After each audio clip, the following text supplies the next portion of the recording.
नमस्कार। एक बुद्धिमान व्यक्ति कभी नहीं कहेगा कि वह बुद्धिमान है। इसलिए नहीं कि ऐसा कहने से उसकी बुद्धिमत्ता कम हो जाएगी, बल्कि इसलिए क्योंकि वह ऐसा करने की व्यर्थता को देख पाता है। दोस्तों, गौतम बुद्ध के जीवन से जुड़ी हुई एक छोटी सी कहानी जो आपको बताएगी कि वास्तव में बुद्धिमान होता कौन है। वास्तव में बुद्धिमत्ता कहते किसे हैं। एक नगर में एक लड़का रहा करता था और उसका दिमाग बहुत तेज था। उसकी खासियत ये थी कि वह किसी भी चीज़ को बड़ी ही जल्दी से और बहुत ही आसानी से सीख लेता था। जहाँ अन्य लोग किसी काम को सीखने में महीनों और वर्षों लगाते थे, वहीं पर वो लड़का उसी काम को सीखने में बस कुछ दिन लगाता था। उसकी ख्याति दूर दूर तक फैली हुई थी और कहा जाने लगा था कि उस व्यक्ति के जितना बुद्धिमान इस संसार में कोई नहीं है। परंतु वह व्यक्ति तो जानता था ना कि वह भीतर से क्या है।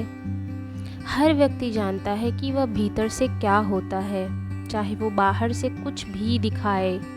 वह व्यक्ति भी भीतर से तो परेशान था, परंतु वह अपने अहंकार से अपनी परेशानियों को ढकना चाहता था। दोस्तों, ज़्यादातर लोग ऐसा ही करते हैं, दिखावा करते हैं। वह व्यक्ति अपनी प्रसिद्धि को और बढ़ाने के लिए तरह तरह के काम सीखा करता था। वह चित्रकारी करना जानता था, वह मूर्ति बनाना सीख गया था, वह गाना भी गा सकता था। दुनिया जहान का हर वो काम सीख चुका था जो उसने अभी तक देखे थे। इसलिए उसे अपनी बुद्धिमत्ता का अहंकार था, क्योंकि कोई भी साधारण आदमी एक काम कर सकता है, 2 काम कर सकता है और बहुत ज़्यादा सीखेगा तो 3 काम कर सकता है। परंतु वह तो सैकड़ों काम को कर सकता था और बहुत ही अच्छे से कर सकता था।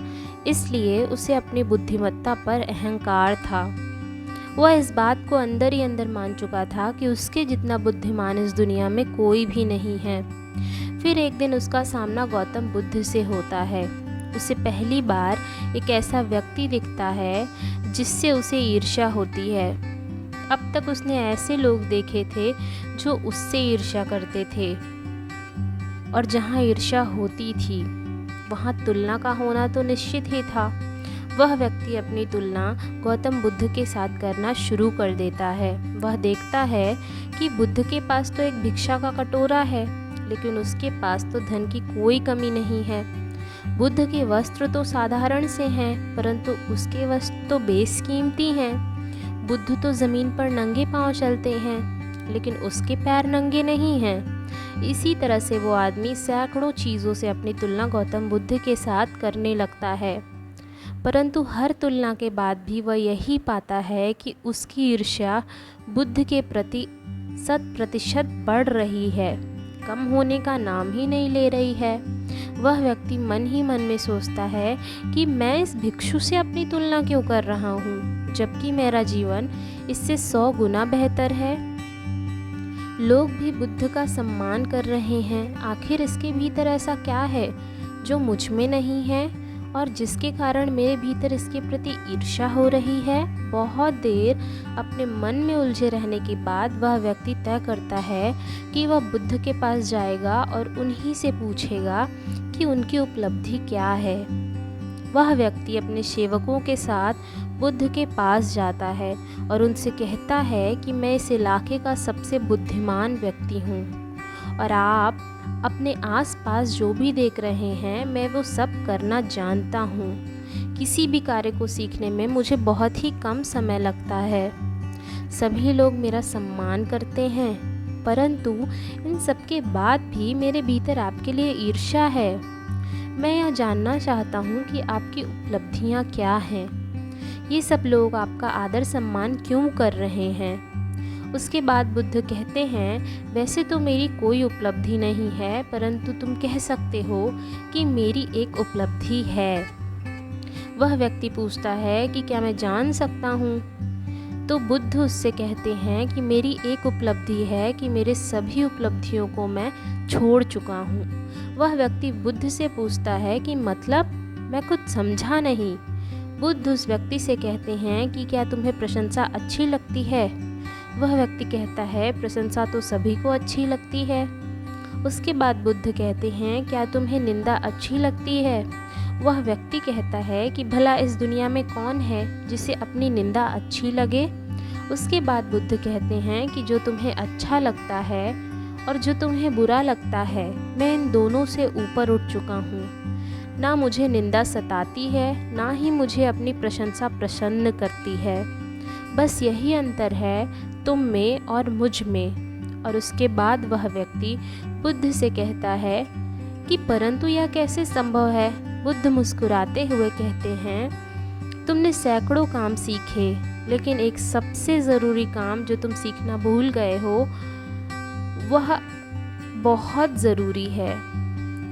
व्यक्ति बुद्ध से पूछता है, ऐसा कौन सा काम है जो मैं सीखना भूल गया हूँ और वह मेरे लिए बहुत ज़रूरी है? बुद्ध कहते हैं, अपने मन को नियंत्रण करना। क्या तुम्हें आता है? बुद्ध की यह बात सुनकर वह व्यक्ति समझ जाता है कि ईर्ष्या का यही कारण था।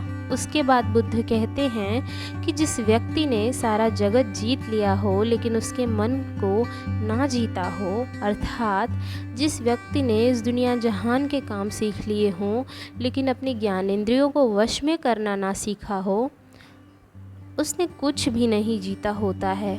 जिसने अपने मन को जीत लिया होता है वो सब कुछ जीत जाता है, और जो अपने मन को हार जाता है वो सब कुछ जीत कर भी सब कुछ गंवा देता है।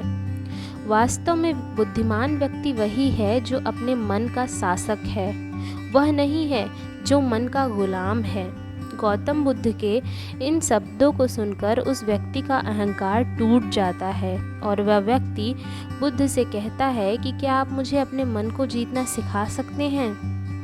बुद्ध कहते हैं कि अवश्य, परंतु मैं तुम्हारी सभी उपलब्धियों को छीन लूँगा। फिर उसके बाद वह व्यक्ति बुद्ध से कहता है कि मैं तैयार हूँ। उस दिन से वह व्यक्ति ध्यान करना शुरू कर देता है, क्योंकि ध्यान ही वह तरीका है जिससे आप अपने मन को वश में कर सकते हैं। दोस्तों, अगर आप ध्यान करते हैं और ये जानना चाहते हैं कि ध्यान क्या है और ध्यान कैसे करें, उसके अनगिनत फ़ायदों के बारे में जानना चाहते हैं, तो बुद्ध की कहानी से ज़रूर जुड़े रहें। मेरे इस चैनल से ज़रूर जुड़े रहें। आज हमने ये सीखा कि बुद्धिमान व्यक्ति क्या है और बुद्धिमान व्यक्ति किसे कहते हैं। वास्तव में बुद्धिमान व्यक्ति वही है जो अपने मन का शासक होता है, वो नहीं जो अपने मन का गुलाम होता है। मैं उम्मीद करती हूँ कि ये कहानी आपको ज़रूर पसंद आई होगी और आप इसे अपने जीवन में ज़रूर अपनाएंगे। ऐसे ही गौतम बुद्ध से जुड़ी कहानियों को जानने के लिए और उनकी प्रेरक कहानियों से एक बहुत अच्छी और प्रेरणादायक सीख लेने के लिए इस चैनल को सब्सक्राइब कर दीजिए, बेल आइकन को प्रेस कर दीजिए, ताकि ऐसे ही गौतम बुद्ध की प्रेरणादायक कहानियाँ आपको मिलती रहें और समय समय पर आपको प्रेरणादायक और मोटिवेट करती रहें। इस चैनल पे बुद्ध से जुड़ी और आपकी आत्मा से जुड़ी और आपकी अंतरात्मा से जुड़ी, आपकी मनोदशा से जुड़ी, आपकी सफलता से जुड़ी, आपकी विफलता से जुड़ी, आपके मन की सकारात्मक सोच से जुड़ी सभी तरह की कहानियाँ और विचार उपलब्ध हैं। गौतम बुद्ध ही हैं जिनके विचारों को आगे ले जाकर हम अपने जीवन में सुख और समृद्धि ला सकते हैं, क्योंकि उन्होंने लालच और लोभ को त्याग करके अपने जीवन को सुखी और समृद्ध बनाने का उपदेश दिया है। नमस्कार।